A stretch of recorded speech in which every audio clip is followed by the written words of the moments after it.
Sure. I appreciate that. I appreciate that. No, I love you more. Right. This is the hardest decision I've ever had to make, but maybe showing my journey will help others remember who they are. We are not defined by our circumstances. I know you have a bucket list, and so do I. So scared or not, let's take back control of our own destiny because we are worth it. Hi, I'm Carrie. This is my husband, James. For those of you that have had sneak peeks of him in videos, this is him live and in the person. It's very nice of him to join us today because he doesn't like being on this side of the camera. Okay, so we have some questions here. This is unrehearsed. He's not seen these questions. I have because I wrote them. But a lot of you have heard a lot from me, and so I wanted to give people a chance to hear from the spouse of the person who is going through the amputation to answer some of the questions that they might have from their point of view. So here we go. All right. We're going to start out with easy ones. So Softballs, all right. Then the Take- curveballs, thanks. take a card. Take the Take first a card, take any card? No, just the first card. How long have we been married? 11 years. So we just celebrated our 11th anniversary. Basically last month, this month. This is filmed on the 31st, so technically it's still this month, but it was a long-winded answer. 11 years, sorry. That's who I am. That's me in a nutshell. Yeah. That's why I'm not usually on this side. It's because I just keep going. Anyway. It's not nervousness, I just do it. Did you get it all out? Maybe after the next one. What are our life goals? Wow. I think for us as a whole, our life goals are to live better than we currently are, make sure that we raise godly, God-fearing children, and to maintain our friendship as we progress through life as we know it, at least today. So I think that's our life goals. I think part of our life goals also include traveling. That's one thing that we really share a bond with, and that's something that our kids are going to grow up enjoying and have already enjoyed some. We want to see the world.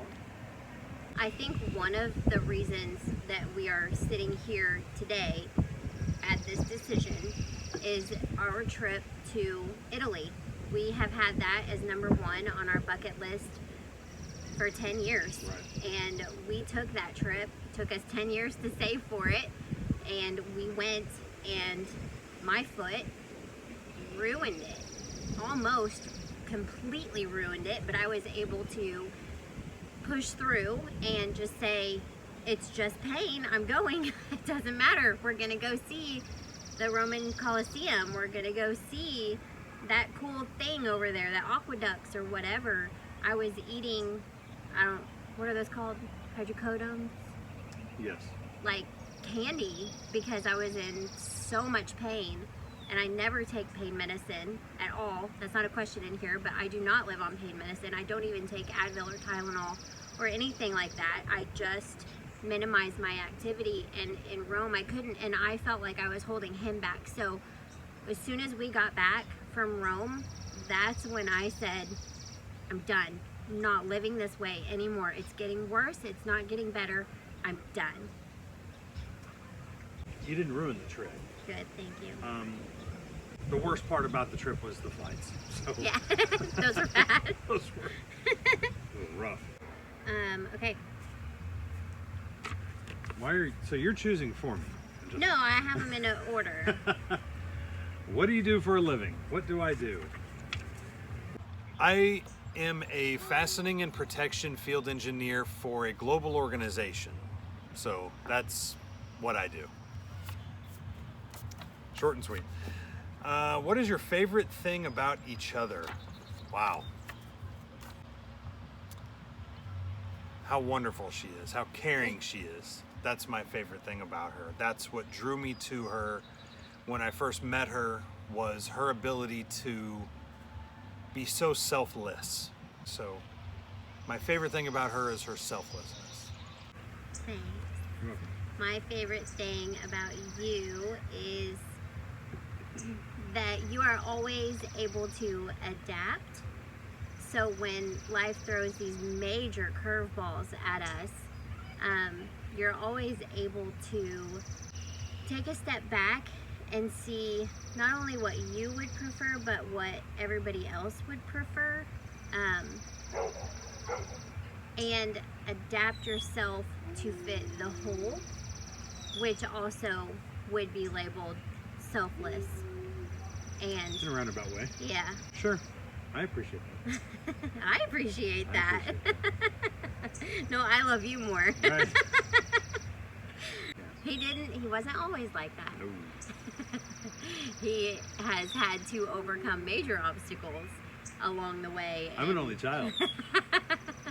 Which is very selfish. I found out after I married him and had a Correct. baby. Correct. But now he is Being with the selfless person. That's that whole opposites attract thing, and Yeah, we have created two more well-rounded people than we were before. So that's very true. yeah, Next.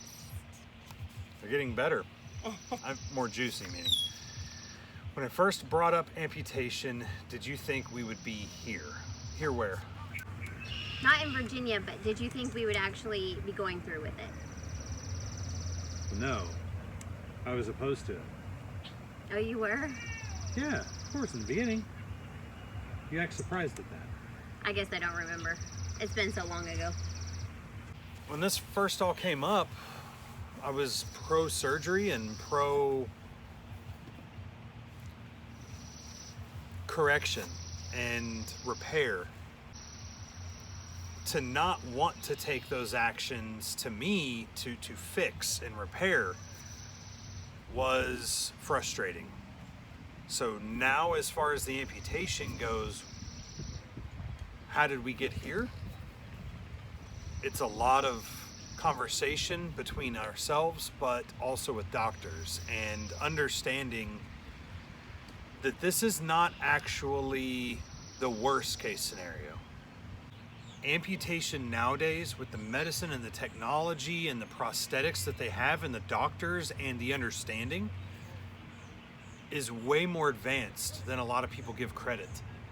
We didn't try one surgery and it didn't work, let's just be done with it. We tried and we tried and we tried, to the tune of lots of money and lots of grief and lots of heartache. And so we're done with it. We're done with it. I think that's what's helped us get to where we are at today. What will be the hardest part? Everything. Having everything on my shoulders. I think carrying the burden of the entire household for a couple of months will be probably the hardest part. She is very good at what she does on a daily basis with the home and the kids and the meals, and I mean, she's the glue. She's not gone, obviously, but having her in a different room will change things. Having her not down there with us, at least for the first couple of weeks. It'll make it difficult, but we'll adapt. I mean, that's what she said that I'm good at. So what will be the hardest part is the unknowns and having to absorb it all in the beginning, but I'll adapt and overcome. I think the hardest part will be our 2-year-old. He's the hardest part now.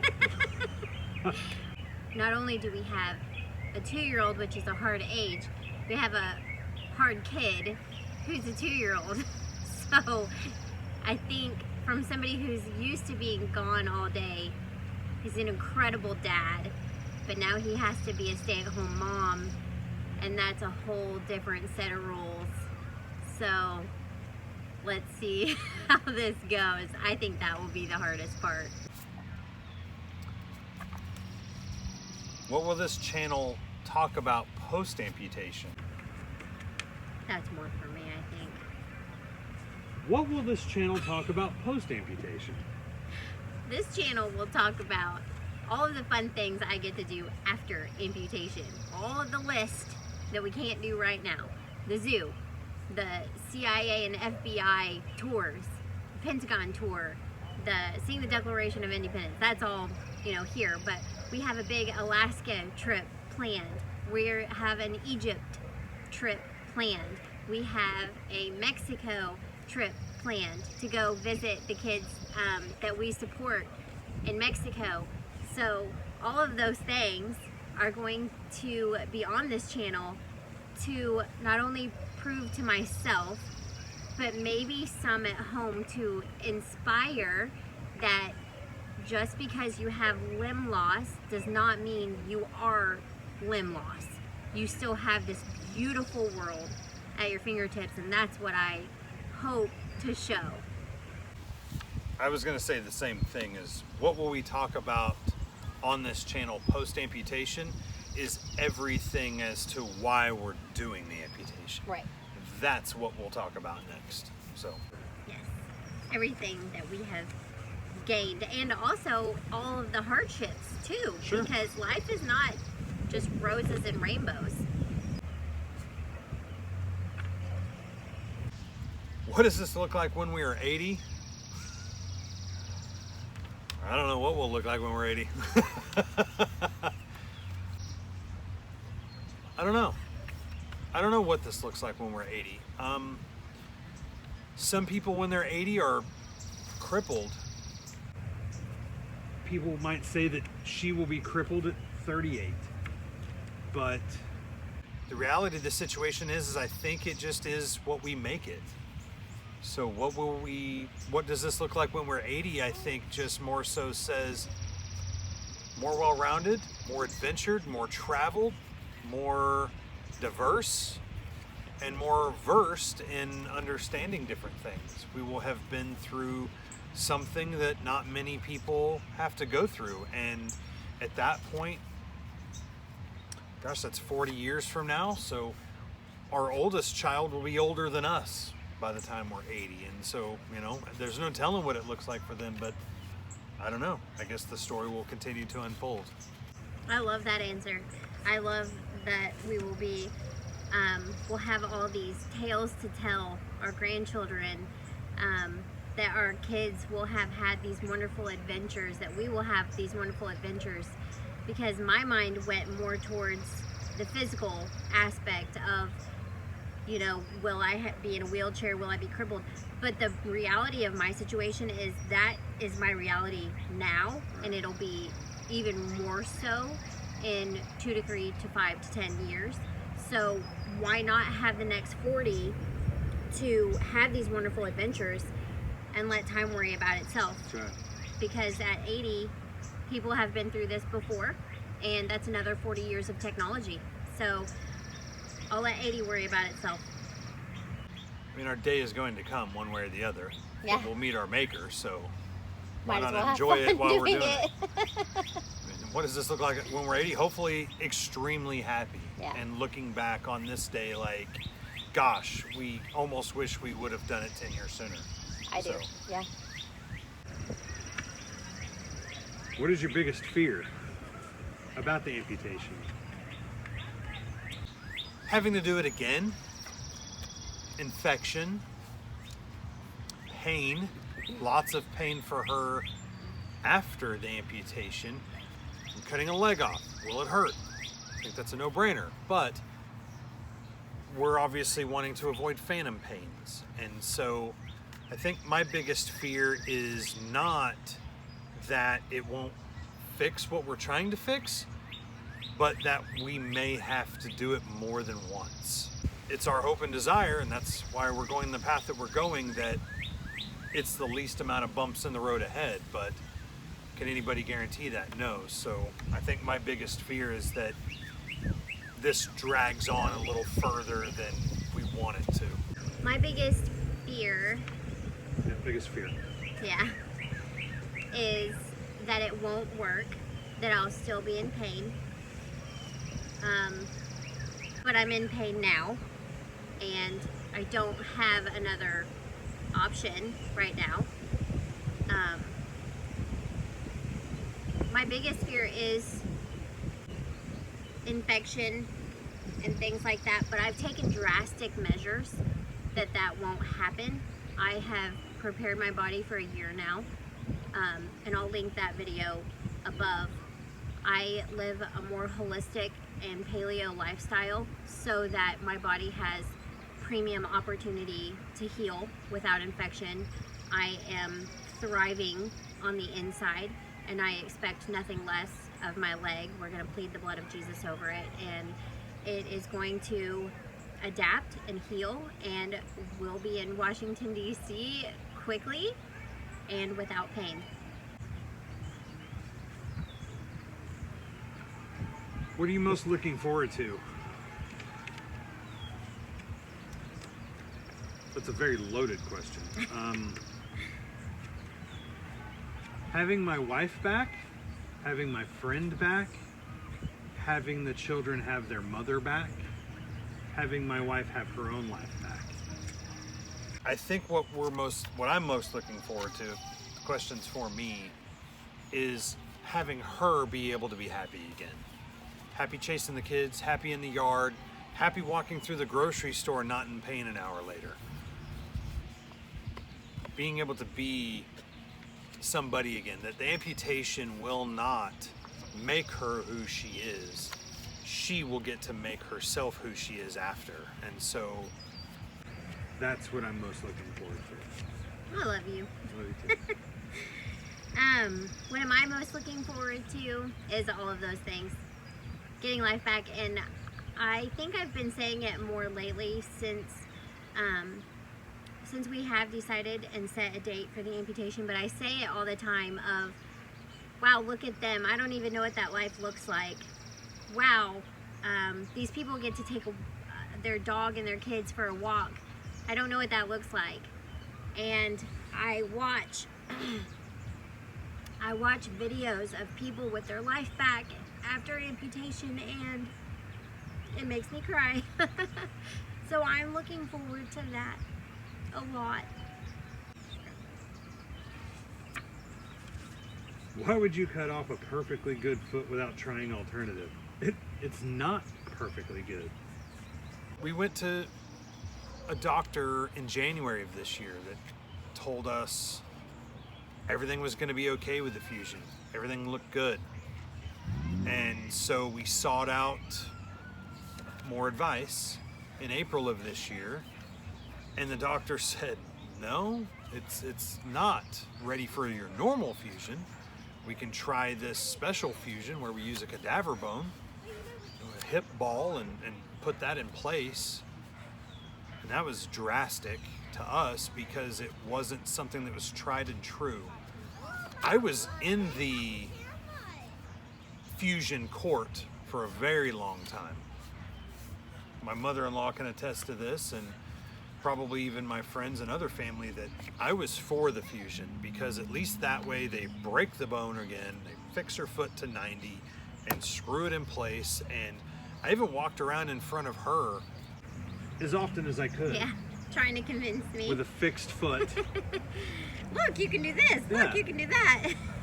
As far as walking, you just kind of march with one foot. And so, you know, it's easy for me to do because I'm on the outside. And I think that's kind of what this question has to do with, is it's people on the outside. It's easy to say and it's easy to assume whenever you're not the one dealing with it. And so whenever we've met with Dr. Ertl, which we believe that he is going to provide a quality of life that she doesn't have right now, and that fusion wasn't going to bring. And so that's why we're chopping off a perfectly good foot.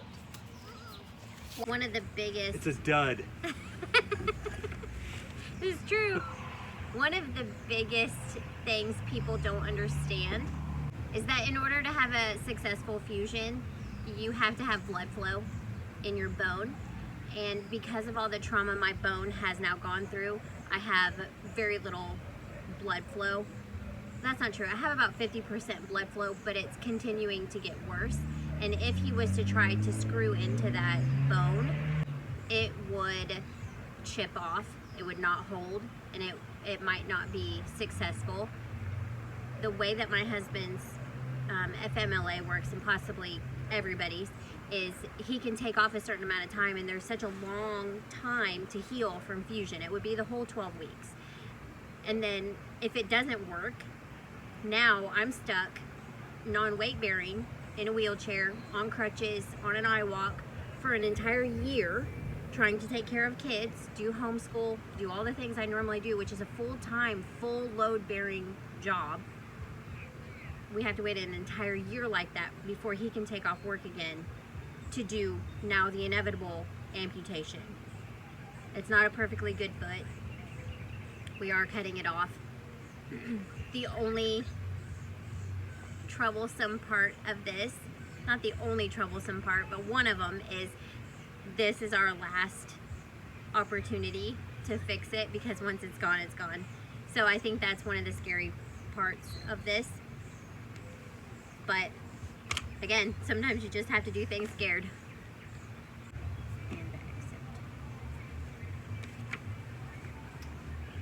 If you're a Christian, why not wait for God to heal you? And I'm not mocking her when I say that like that. We get this question a lot. So I think that question's for you.